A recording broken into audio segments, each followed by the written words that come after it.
Dad said it like weather talk. Calm, casual, final. We're taking your office space. Hi, I'm Maya, 26, a web developer. The girl who fixes everything. The girl they think will bend forever. My fork paused midair. Ethan smirked over his soda. Mom said his followers needed room. All 38 of them. I kept my voice steady. Sure, I'll clear it tomorrow. But something folded inside me. 3 years of late nights. 60-hour weeks in that garage. Every invoice, every client, every dream. All dismissed in one sentence. I stared at my plate, breathing slow. No anger. No scene. Just a quiet shift in gravity. They thought I'd argue. They thought I'd fold. They didn't see the door opening behind me. They thought I'd move to the basement. I was already choosing another address. Before we go further, let me know where you're watching Echoes of Life from. I love seeing how far these stories reach. People think the garage was just a room. It wasn't. It was the only place in that house where I existed as myself. Every late invoice sent. Every bug fixed at 2 a.m.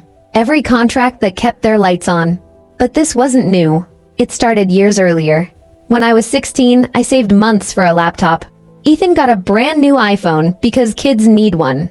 I worked 2 campus jobs in college. Ethan failed community college twice. They blamed his professors, not his effort. When the furnace died last winter, I paid $20,000. They called me a blessing. Then forgot. When Dad's transmission blew, I covered $1,800. He said he'd get me back soon. He never did. When Mom's car stalled on the freeway, I fixed it myself. She thanked me with leftovers. I told myself it was family. I told myself they needed me. But the truth was simpler. I was the child expected to hold the roof up. Ethan was the child expected to shine. They celebrated his C-. They shrugged at my honor roll. They excused his chaos. They counted on my stability. Every time I swallowed the hurt, I told myself it didn't matter. But hurt doesn't disappear. It just waits. It waits through holidays, through late nights, through years of being the reliable one. By the time Dad said, "We're taking your office," he wasn't stealing a room. He was confirming something I had feared. My needs were optional. Ethan's were law. And once you see that truth, you can't unsee it. This wasn't about losing a garage. It was about losing every quiet yes I'd ever given. The morning after that dinner, I sat in my car, engine off, hands cold around the steering wheel, just breathing, just thinking. Bay Area rent was brutal. Everyone knew that. But so was staying. Staying meant shrinking. So I opened the rental app and started scrolling. Studio in Oakland, 500 square feet, old kitchen, decent light, enough room for my desk and peace. $150 a month. First, last, and deposit up front. $550 total. I had $800 saved. Not enough for comfort. Enough for freedom. I emailed the landlord Janet with my credit score and contracts. She replied in an hour. Available today. Come see it. I drove there before doubt could catch me. The place was small but steady. No mildew. No shouting. No door opening without knocking. Just a quiet window and a worn floor that didn't need anything from me. "I'll take it," I said. My voice didn't even shake. Back home, I didn't announce anything. I just changed my behavior. Tiny adjustments. Tiny rebellions. On Tuesday, I bought only milk and bread. Not the usual full groceries. Mom blinked at the bag, confused. "Budget's tight," I said and walked away. When the Wi-Fi dropped, I didn't reset the router. When Dad yelled about the printer, I didn't fix it. When Ethan asked for a ride, I sipped my coffee. "Bus is right there," I said. He stared like I'd spoken another language. The house ran on my invisible labor. Once I withdrew it, the system sputtered. At night, I moved my valuables to the studio. A few boxes at a time. Laptop. Contracts. Notebooks. Tools. The things I'd built my life on. The things no one would miss until they were gone. By Thursday, the lawn was overgrown. The sink full. The Wi-Fi unstable. Mom stressed. Dad irritated. Ethan confused. The machine was breaking down. And I was becoming light. Untethered. Quietly untangling myself from years of expectation. Every spreadsheet in my head kept updating itself. Rent here. Deposit there. Hours of unpaid chores back on their side of the ledger. For once, the math wasn't against me. It was finally telling me to go. They didn't notice the distance growing. They only noticed the chores. They didn't see the boxes missing. They only saw the lawn. They didn't see me leaving. Not yet. By the time they noticed the cracks, most of my life was already gone. Before we continue, if this were your family, most of my life was already gone. Before we continue, if this were your family, and you were listening with me on Echoes of Life, what would you do? Comment 1 to keep peace quietly. Comment 2 to ask for proof, even in public. The real break came the next afternoon. Dad stepped into the garage with a tape measure. Hey, quick thing, he said. I sold your workbench. Guy's picking it up tomorrow. Everything inside me went quiet. You sold my workbench, I repeated. The one I built, with my money. He winced but kept going. Well, Ethan needs a real streaming desk. You're moving to the basement anyway. There it was, finally honest. My labor and tools, community property. My needs, optional. You'll get some, he added quickly. I'll give you 100.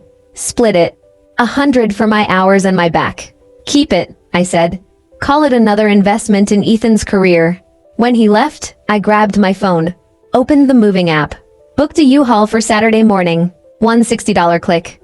That night, I pulled my suitcase from under the bed, packed clothes instead of spare routers and cables. What's going on, Maya? Dad asked from the doorway.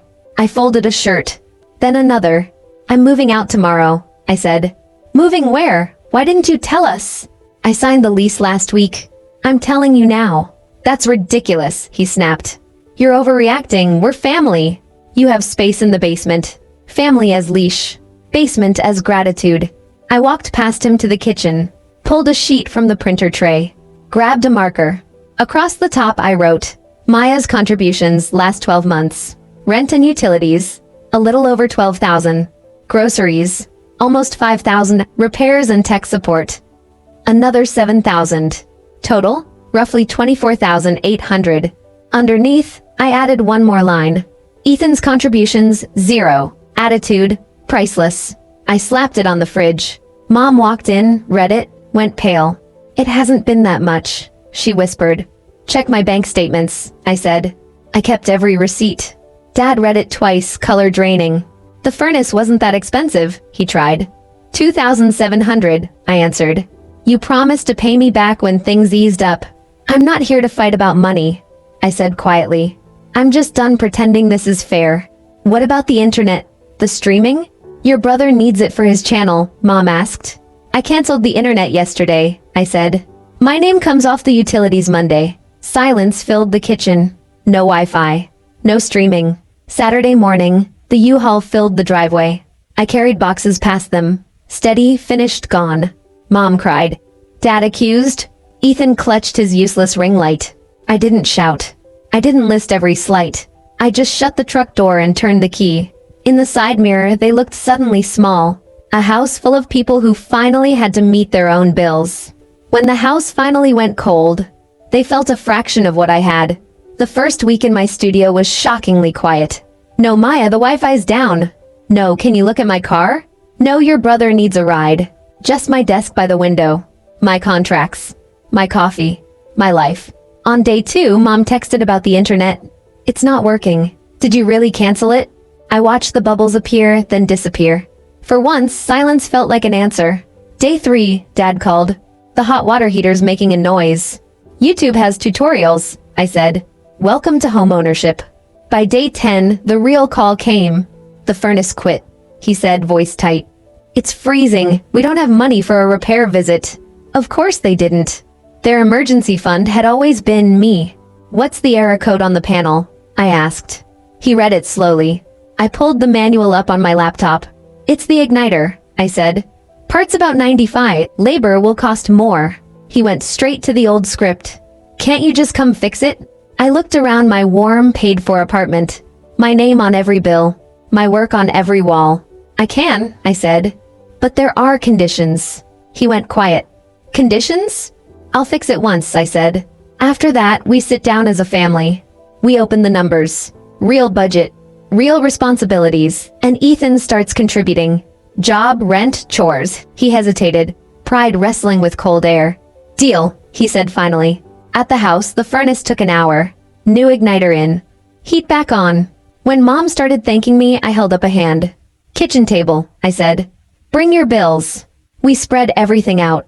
Mortgage, utilities, groceries, streaming services, every line they'd quietly slid onto me. This is what it actually costs to live here, I said. This is how much I've been filling in. Ethan rolled his eyes. This is dramatic. This is math, I replied. I turned to him. You start paying rent, $250 a month. You get a job within 4 weeks. Real paycheck. You mow the lawn. You learn basic repairs with Dad. That's not fair, he snapped. I don't have money. That's why people work, I said. Streaming is a hobby until it pays bills. I waited for Dad to rescue him, to play the old song. Instead, Dad rubbed his face and sighed. Your sister's right, Ethan, he said.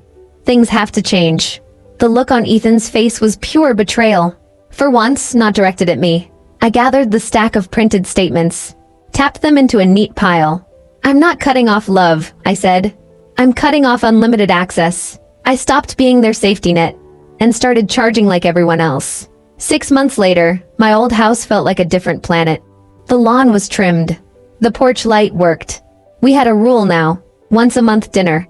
No surprise repair requests. No since you're here favors. Mom opened the door, eyes already softer. The kitchen smelled like dinner, not crisis. The sink wasn't overflowing. The Wi-Fi light was steady.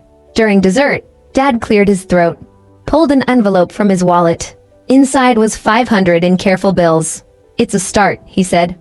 We'll keep paying you back. Every month. No more when things ease up. Something in my chest loosened. Not erased, but finally named. Ethan got promoted, Mom added. Shift lead at the warehouse. Ethan shrugged, cheeks pink. It's just more work, he muttered. Barely more money. Welcome to adulthood, I said without venom. When the dishwasher groaned mid-cycle, everyone looked at me. Old reflex. I stayed in my chair. Dad turned to Ethan instead. Can you check that tomorrow?